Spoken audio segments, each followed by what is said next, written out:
የምታስተዳድሯቸውን ሰራተኞችን ክብር ስጧቸው፣ ከምትበሉት መግቧቸው፣ ከምትለብሱ አልብሷቸው። መጥፎ ነገር ከሰሩት ማትታገሱት አትምቷቸው፣ አሰናምቷቸዋል። እኛና የቤት ሰራተኛ አሁን ባሪያ የለም፣ በዘመኑ ሚሸጥ የለም፣ ቢያንስ አገልጋይ አለ። ሰራተኞቻችን እኛ ጋር እንዴት ናቸው? ፒዛ በርገር ሲታዘዝ እነሱን ታሳቢ ያደርጋል? አይስክሬም ቤት ሲታዘዝ ጥሩ ምግብ ሲሰራ ለሷ ይቀነስላት አለ።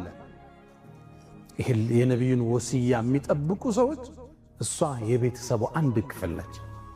አንዳንዴ ሜሽን እናደርጋቸዋለን፣ አሰርተናቸው አናቀምሳቸው።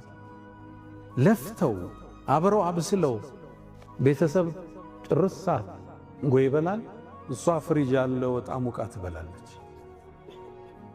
ነቢዩ ዓለይሂ ሰላቱ ወሰላም በመጨረሻ አደራቸው ሰራተኞችን ማረሱ። የቤተሰቡ ክፍል ናቸው። እነሱ ሲለፉ ነው የሚውሉት። ካልቻላችሁ እገዟቸው አሉ ነቢዩ ዓለይሂ ሰላቱ ወሰላም። የቻሉትን ይስሩ፣ የቀረው እናንተ እገዟቸው። ሰራተኛ ከልጆች በላይ ነው የምታያቸው።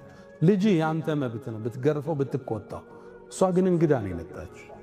ክብር ውጭ አገር ስትሄድ ለልጆች ልብስ ስታመጣ የሆነች ነገር ለሷም ሽቶም በለው ጫማም በለው በሚስት በኩል የሚሰጥ አንድ ሃዲያ፣ ጥሩ ፈገግታ፣ ስታጠፋ መዝለል። ይሄ የነቢዩ ዓለይሂ ሰላቱ ወሰላም ታላቅ ወሲያቸው።